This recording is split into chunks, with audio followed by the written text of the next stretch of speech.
Очень рад, что вернулся домой. Ощущения на словах непередаваемые. С улыбкой говорит капитан Сейнера, Норд, Владимир Горбенко в интервью журналистам, КП Крым.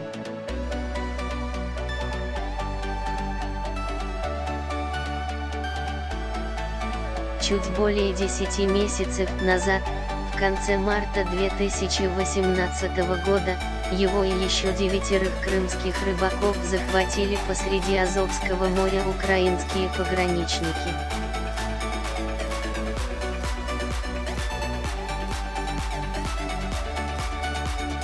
Водили на допросы, грозили 2 уголовными статьями только за то, что 5 лет назад он вместе с остальными крымчанами стал гражданином России.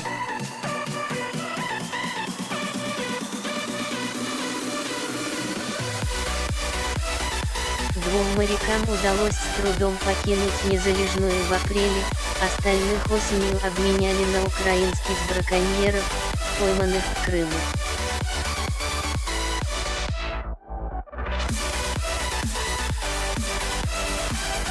А вот Владимир Горбенко оставался на Украине в ожидании суда за незаконное пересечение границы временно оккупированной территории, так теперь называют Крым в соседней стране.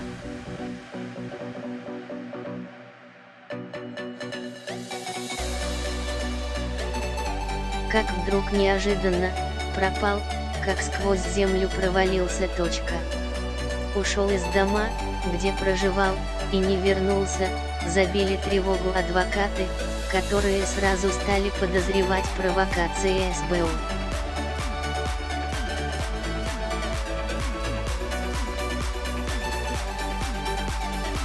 У меня не было никаких ограничений на возврат домой. Границу пересек законно по паспорту РФ.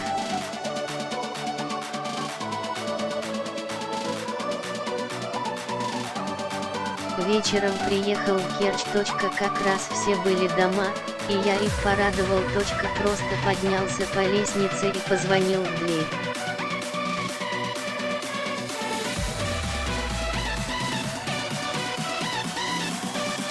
Дочки и супруга оторопели, конечно. Вы их ни о чем не предупреждали? Нет. Меньшая дочечка на радостях сразу захотела поиграть с папой.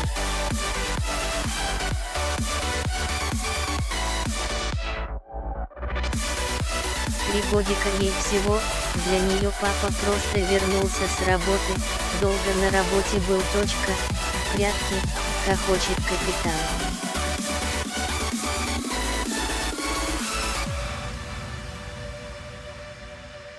Она любит играть в прятки, так что мы сразу начали играть. Детям, жене и матери было сложнее, чем мне.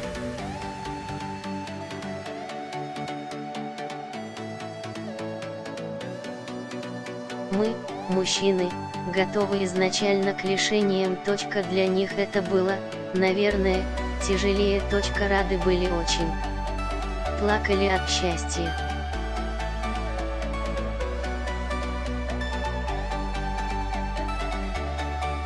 Даже и не помню, улыбается капитан. Не важно, что было за блюдо, важно, что это дома, очень приятные ощущения.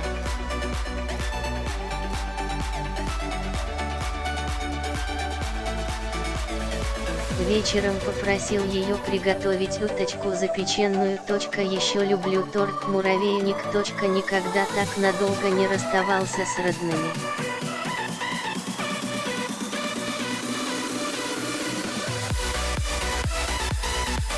Норд не предназначен для длительного автономного плавания, не больше недели можно находиться на судне.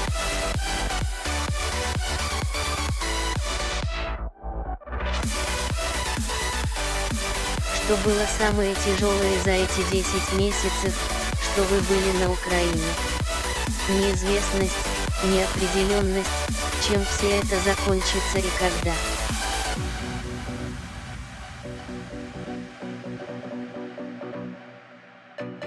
Это было самое тяжелое. Если бы был какой-то срок установлен, что я настроил себя, до такого периода нужно продержаться.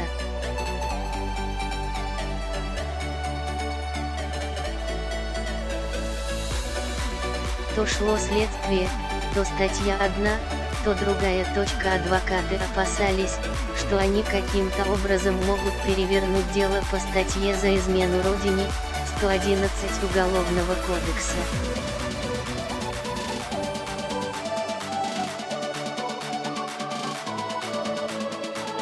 Она более жесткая, до суда нельзя находиться на воле, по-любому СИЗО. Верил в то, что справедливость восторжествует.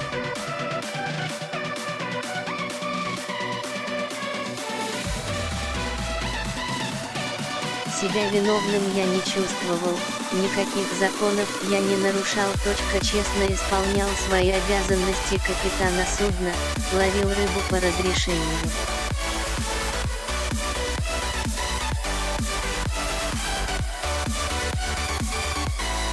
Последнее время снилось, будто я возвращаюсь, будто я дома, физического воздействия, слава богу, не оказывали.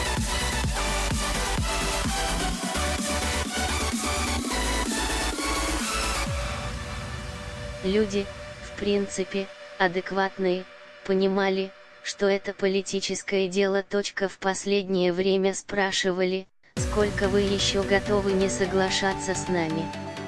Вы же понимаете, что все эти судебные дела могут длиться минимум года-два, а максимум, неограниченно.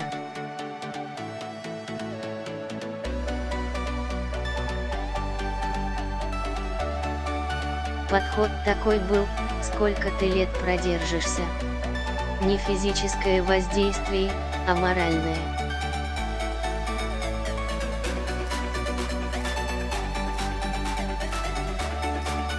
Первое время, когда на судне находились безвылазно, то они могли нас тревожить, когда угодно.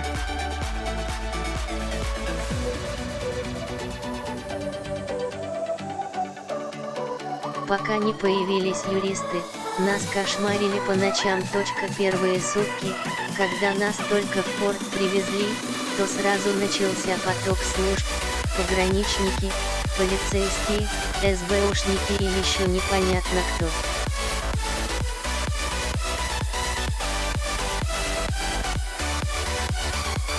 Одни за другими поднимались на борт. Когда меня выпустили из СИЗО под залог, одно из обязательств было каждый понедельник являться к следователю.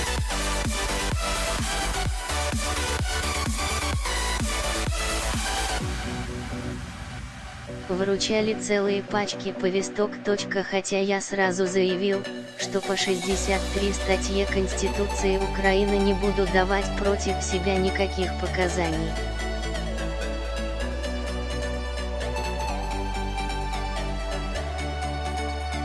И поэтому морально давили. Не хочешь так? Значит, ходи к нам каждый день, а это значит, нужно проживать в Херсоне и снимать жилье.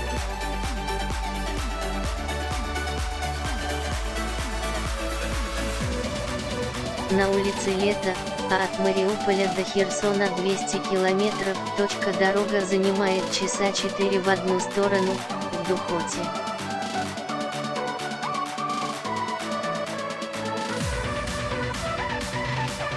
Ваше нынешнее исчезновение адвокаты сравнивали с той ситуацией, когда сразу после захвата Норда вы тоже неожиданно пропали с судна, стараниями СБУ.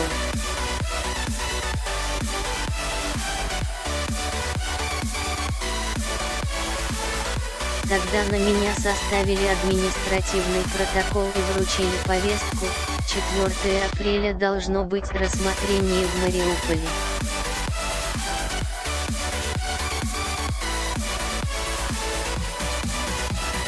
Пограничники вечером мне повестку при адвокатах вручали. Мы были уверены, что с утра я поеду на заседание по этому делу.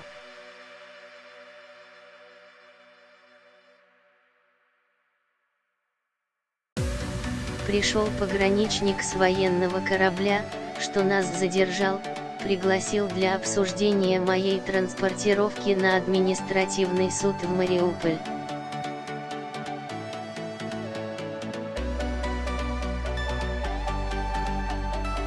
Я без всякой задней мысли пошел за пределы судна на борт военного корабля, а там уже ждала группа, арестовали, посадили в машину, стали задавать вопросы.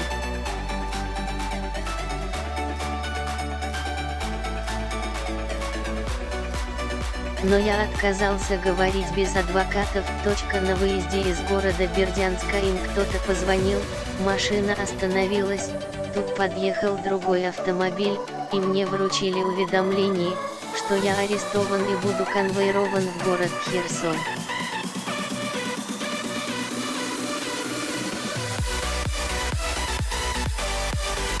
У меня изъяли сотовый телефон, отключили его. Я спросил, как же адвокаты и кто их уведомит, могу ли звонок сделать.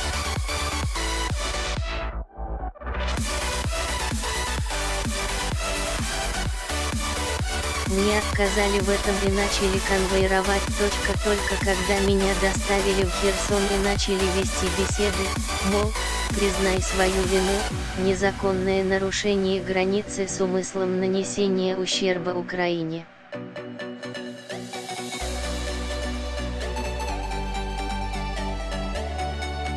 Получай паспорт гражданина Украины и в течение недели окажешься в Крыму. Я отказался, конечно, потому что понимал, что дело очень серьезное, и без консультации юристов я никаких документов подписывать не буду.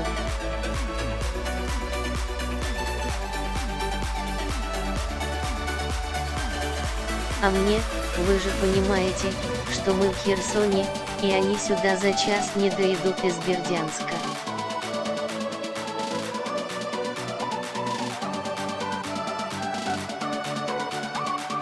Пока они будут ехать, мы вынуждены вас поместить в ИВС.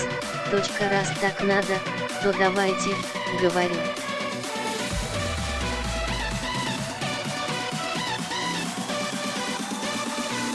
Тогда мне только разрешили отзвониться адвокатам. С судна забрали в 6 утра, часов в 10 вечера я только позвонил.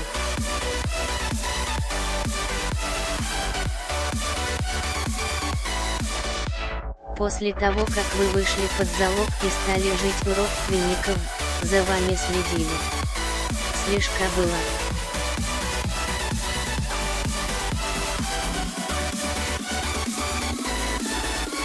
В основном, из автомобилей вели наблюдение.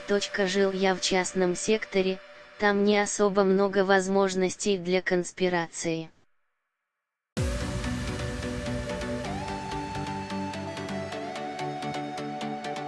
Машины их сразу замечали, народ нервничал, кто-то же самогонкой торгует.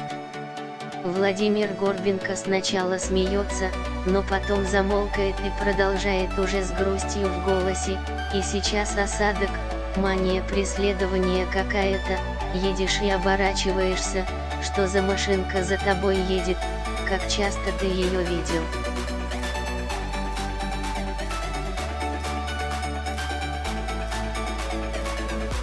Говорю полушепотом, стал более молчаливым, без лишних слов. Как город изменился за время отсутствия. Конечно. Мост появился, дороги.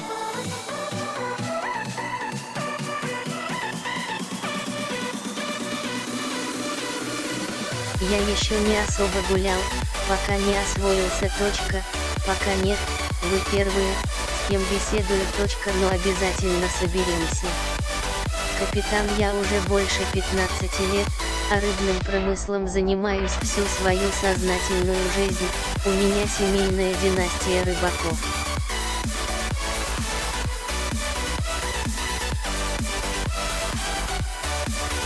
Я такую славу никому не пожелал бы.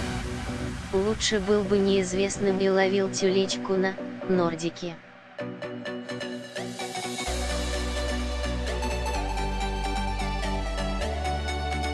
Надеюсь, что больше такого ни с кем не случится. Рыболовецкий Сейнер, Норд, захватили украинские пограничники посреди Азовского моря 25 марта 2018 года.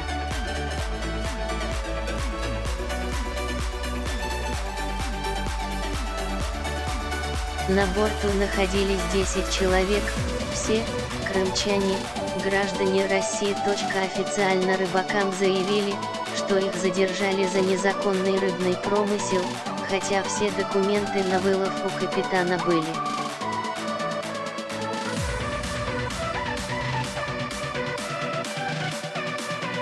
Судно отконвоировали в Бердянск. В течение недели экипаж был заперт на борту вместе с 5 тоннами гниющей рыбы в трюме.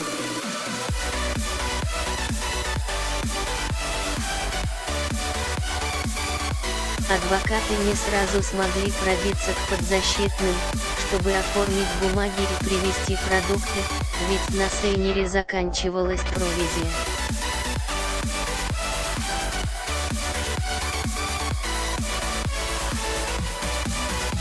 Затем 9 членов экипажа оштрафовали за якобы незаконное пересечение украинской границы и отпустили, а на капитана Владимира Горбенко возбудили сразу 2 уголовных дела.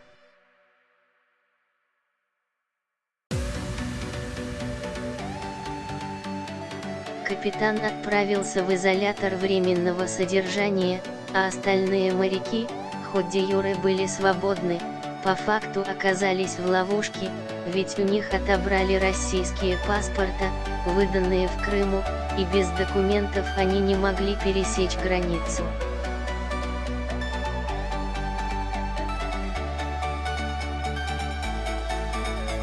Российское консульство оформило им новые паспорта, однако улететь удалось только 2, остальных сняли с самолета, якобы документы недействительны.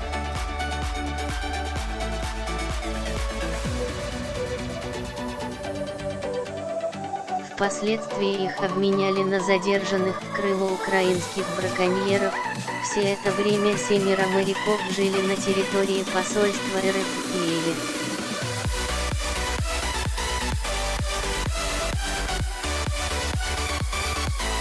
Сейнер, Норд, Украина конфисковала и выставила на торги. Правда, покупать его никто не торопится, аукцион срывается уже в 3-й раз.